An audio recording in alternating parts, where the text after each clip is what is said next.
Um, we have something called the Rittenhouse syndrome, and has America crossed the Rubicon? Those who are celebrating the murderer Rittenhouse's verdict they don't understand the chaos that they've invited, and they're craving it.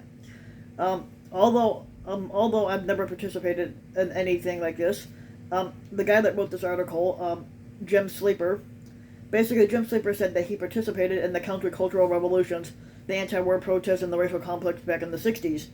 It wasn't until August of 2016 that he had found his first truly unnerving intimidation, um, or intimations of a full-blown American Civil War. The then squad-role candidate Donald Trump told a Klan rally that if Hillary Clinton gets to pick her judicial appointments, there's nothing you can do, folks. Although the Second Amendment people, maybe there is, I don't know. Going back to June 1st of last year, Trump's seeming afterthought about Second Amendment people had metastasized into something truly scary.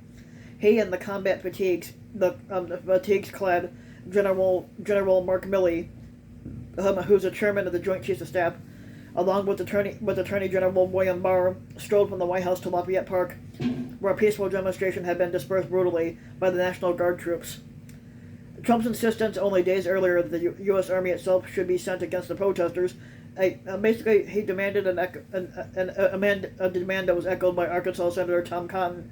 and the now infamous New York Times op-ed reminded me of Julius Caesar leading the Roman legions illegally across the river Rubicon from Gaul to Italy in 49 BC to subdue the Romans' own citizens and with them their own republic.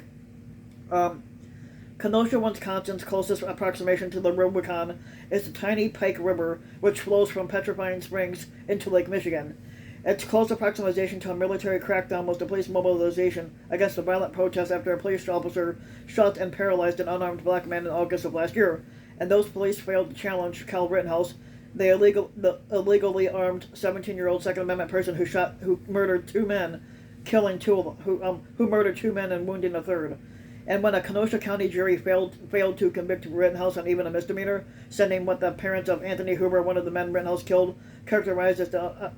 an unacceptable message that armed civilians can show up in any town, incite violence when they want to, and then use the danger that they have created to justify shooting them.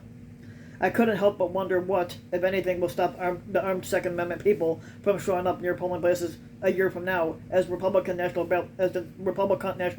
Ballot Security Task Force has done intermittently since 1981, although without brandishing any guns. And more unnervingly and urgently, I wonder why a jury of ordinary citizens, along with thousands of others who approved and even celebrated the Rittenhouse verdict, are walking themselves across the Rubicon to deliver the message that I've just cited, even though they haven't been demagogued into doing it by a Caesar or driven to it by a military force. New York Times columnist Charles Blow has noted that Rittenhouse was the same age as Trayvon Martin, the unarmed black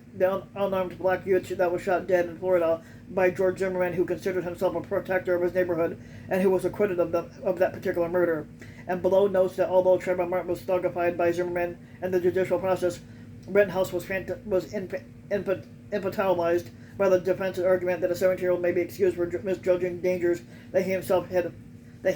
provoked illegally. It's hard to imagine a similar jury accepting similar excuses for a young black man with an assault rifle, even if he never fired it. I've contended for years that swift, dark undercurrents are degrading and stupefying Americans in ways that most of us try not to acknowledge, and more of us than ever before are normalizing our reactions to daily variants of force and fraud in the commercial groping and goosing of our private lives and public spaces, and nihilistic entertainment that fetishes violence without context and sex without attachment. And the gladiatorization and corruption of sports, and the home security precautions against the prospect of armed civilians, armed invasion basically, and casino-like financing of an unproductive economic activity such as the predatory basically this is jumping. Basically, such as the predatory landing that tricks millions out of their homes, and in huge, ever-expanding prison industry created to deter and punish the broken, violent victims of all these come-ons, even as schools in the nicest, safest neighborhoods operate in fear of gunmen who, from Columbine to Sandy Hook and beyond, have been students or residents there themselves. Now, stressed by this Republican derangement, millions are spending billions on palliatives, medications, and addictions, and even surveillance designed to protect them from themselves. All these vials syringes, home security systems, and shootings reflect the insinuation of what Edward Gibbon, the historian of ancient Rome, called a slow and secret poison into the vitals of the empire until Roman citizens no longer possessed that public courage which was nourished by the love of our independence, the sense of national honor, the presence of danger, and the habit of command. They received laws and governors from the will of their sovereign, and trusted for their deference to a mercenary army. Is it really so fucking surprising that some of the stressed and the dispossessed